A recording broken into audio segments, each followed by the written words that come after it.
SI గారు ప్రవర్తించిన దాని మీద గతంలో కూడా కొన్నిసార్లు ఆరోపణలు జరిగినాయి. దాని మీద శాఖాపరంగా జిల్లా ఎస్పీ గారి ఆదేశాల మేరకు విచారణ జరుగుతోంది. అతను తప్పు చేసినట్టుగా రుజువైతే ఖచ్చితంగా అతని మీద యాక్షన్ తీసుకుంటారు. ఈ సందర్భంగా నేను మీడియా మిత్రులకి ప్రజలకి విన్నవించేది ఒకే మాట. మీకేదైనా సరే ఎస్ఐ దర్యాప్తు చేసే విషయాల మీద ఆక్షేపణ ఉన్నట్లయితే పైన హైరార్కీ ఉంది. ఇన్స్పెక్టర్ గానీ, డీఎస్పీ గారికి గానీ, ఎస్పీ గారికి గానీ ఫిర్యాదు చేసి మీరు రిడ్రెసల్ పొందేటువంటి అవకాశం ఉంది.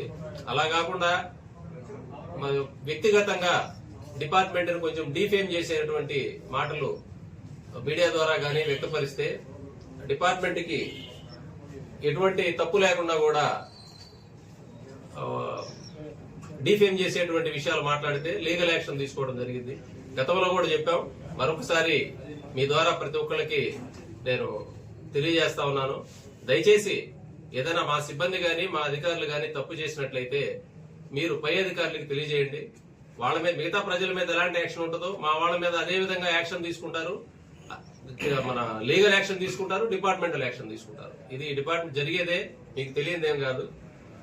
కాబట్టి మరొకసారి మీ అందరికీ ఈ సందర్భంగా విజ్ఞప్తి చేసేది, ఏదైనా ఒక విషయాన్ని మీరు టెలికాస్ట్ చేసేటప్పుడు నిర్ధారణ చేసుకుని ముందుగా ఎంతవరకు వాస్తవం అని టెలికాస్ట్ చేయమని చెప్పి కోరుతా ఉన్నాను. ఎందుకంటే పోలీస్ స్టేషన్ లో విచారణ అంటే ఎప్పుడు కూడా ఇద్దరు వ్యక్తుల మధ్య గానీ, లేదా ఒక వ్యక్తి కొంతమంది వ్యక్తుల మధ్య గానీ, లేదా రెండు వర్గాల మధ్య గానీ ఉంటాయి. ఒక వెర్షన్ తీసుకుని పోయేటప్పుడు మీకు కొన్ని వాస్తవాలు తెలియకుండా పోయే అవకాశం ఉంది. కాబట్టి మీ దగ్గరికి ఎవరైనా ఒకరు వచ్చినప్పుడు మీ వృత్తిలో ధర్మంగా మీరు తీసుకుంటారు. అదేవిధంగా దానికి సంబంధించిన అధికారి దగ్గరైనా వివరణ తీసుకోండి. సార్ ఈ విధంగా అంటున్నారు ఏంటని, లేదా కౌంటర్ పార్టీ దగ్గరైనా తీసుకొని మీరు ఆ రెండు విషయాలు కూడా ప్రచురిస్తే వ్యూయర్స్ జస్టిఫై చేసుకుంటారు ఏది కరెక్ట్ ఏది కాదని. కొన్ని మిస్కమ్యూనికేషన్ వల్ల జరిగింది. ఇక్కడ ఒకరిద్దరు మీడియా మిత్రులతో ఏదో కొంత గ్యాప్ ఉన్నట్టుగా